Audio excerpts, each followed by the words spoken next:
توجہ ایک چیز سے کمپلیٹلی ہٹ چکی ہے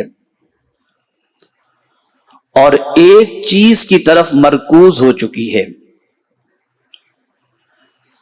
دولت کی طرف توجہ چلی گئی اور جوانی سے توجہ ہماری ہٹ گئی.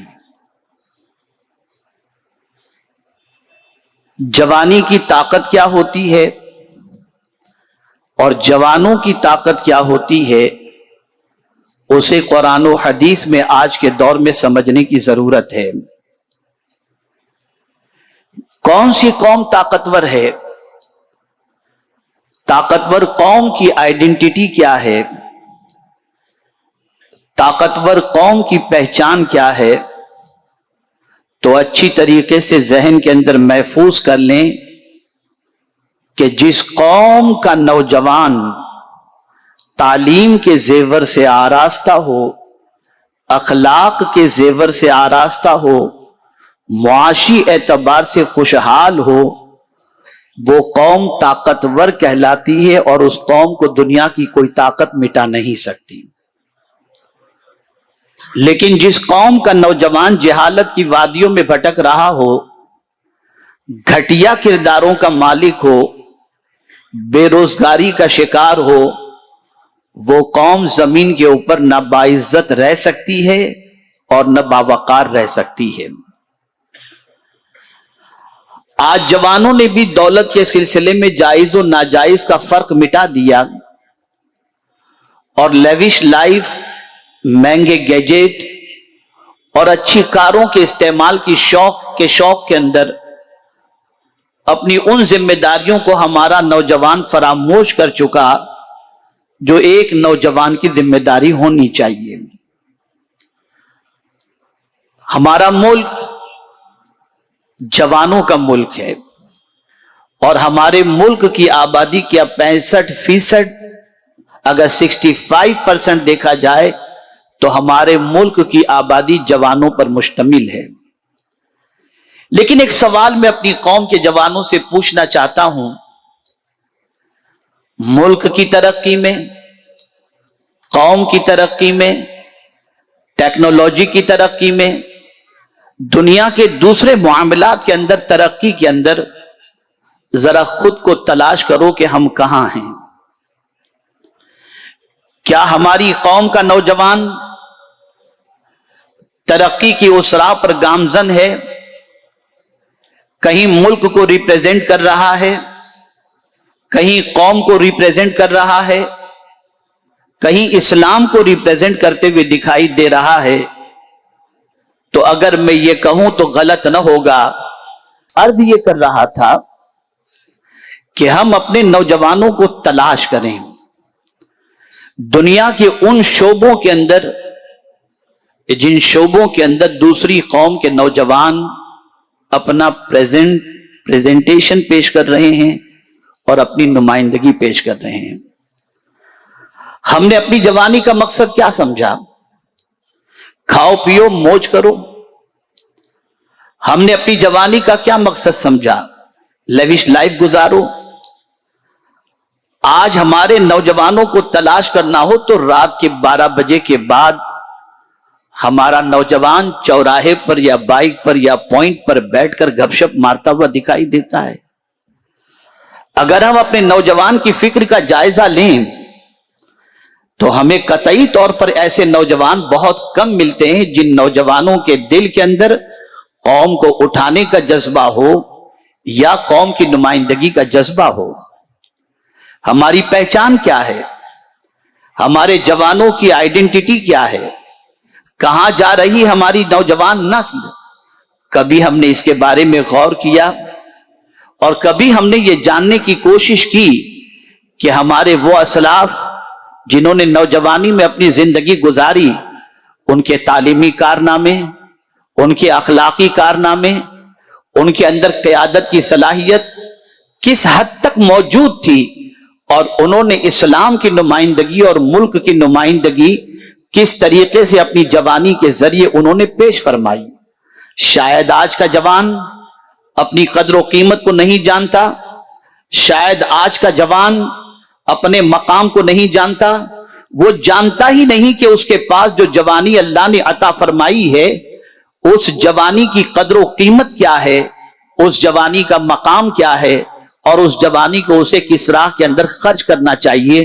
میں صرف ایک حدیث آپ کی سماعتوں کے حوالے کرتا ہوں جس سے آپ محسوس کر سکیں گے کہ روز اول سے رحمت عالم صلی اللہ تعالی علیہ وسلم کے مشن کو لے کر اور پوری دنیا کے اندر اسلام کے حسین چہرے کو پیش کرنے کے اندر جن لوگوں نے کلیدی رول پلے کیا ہے وہ کون لوگ تھے؟ تو آئیے میں حضور کی ایک حدیث آپ کی سماعتوں کے حوالے کروں۔ رحمت عالم صلی اللہ علیہ وسلم صحابہ کرام علیہم الرضوان سے ارشاد فرماتے ہیں، میرے صحابہ جوانوں کے ساتھ حسن سلوک کرو، اس لیے کہ جب میں نے لوگوں کے سامنے اسلام کی دعوت پیش کی تو بوڑھوں نے میری دعوت ٹھکرا دی، جوانوں نے میری دعوت قبول فرما لی۔ آقا کریم صلی اللہ تعالی علیہ وسلم جوان کی سائیکولوجی کو پیش کرتے ہیں کہ جوان نرم دل ہوا کرتا ہے۔ آپ اندازہ لگائیں، رسول رحمت صلی اللہ علیہ وسلم کی دعوت قبول کرنے والوں میں صدیق اکبر کی زندگی دیکھیں، 37 سال کی عمر ہے۔ فاروق اعظم کی زندگی دیکھیں، ان کی بھی عمر کم نظر آتی ہے حضور صلی اللہ علیہ وسلم سے۔ اور مولا علی کا تو کہنا کیا، سب سے چھوٹے ہیں لیکن مشن مصطفی صلی اللہ علیہ وسلم میں ساتھ دینے کے لیے وہ آمادہ ہوتے ہیں۔ آپ ذرا سوچو، وہ اسلام جو رسول رحمت صلی اللہ علیہ وسلم مدینہ منورہ اور مکہ مکرمہ سے لے کر کے نکلے، اس اسلام کی آبیاری کے اندر جوانوں نے اپنی جوانی قربان کی ہے۔ انہوں نے اس راستے پر قدم بڑھایا جس راستے پر چلنے کے بعد جوانی کا مقام بھی لوگوں کے سامنے آشنا ہو جائے، اور جوان جس مقام کے لیے اور جس عظمت کو حاصل کرنے کی صلاحیت رکھتا ہے، اللہ کے رسول صلی اللہ علیہ وسلم کے صحابہ نے اس طریقے سے عمل کر کے دنیا کو بتایا۔ اگر میں یہ کہوں تو غلط نہ ہوگا کہ نجاشی کے دربار کے اندر اسلام کو ریپریزنٹ کرنے والا کوئی اور نہیں تھا، حضرت جعفر طیار تھے جو ایک نوجوان تھے۔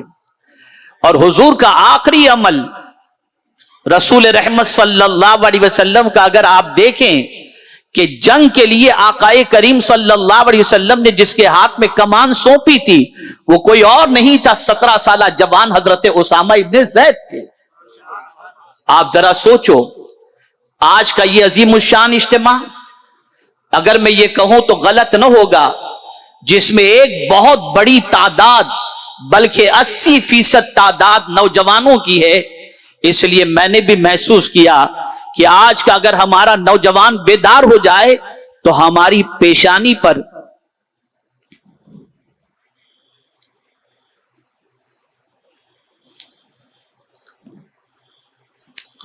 جو زوال کا کلنک لگا ہوا ہے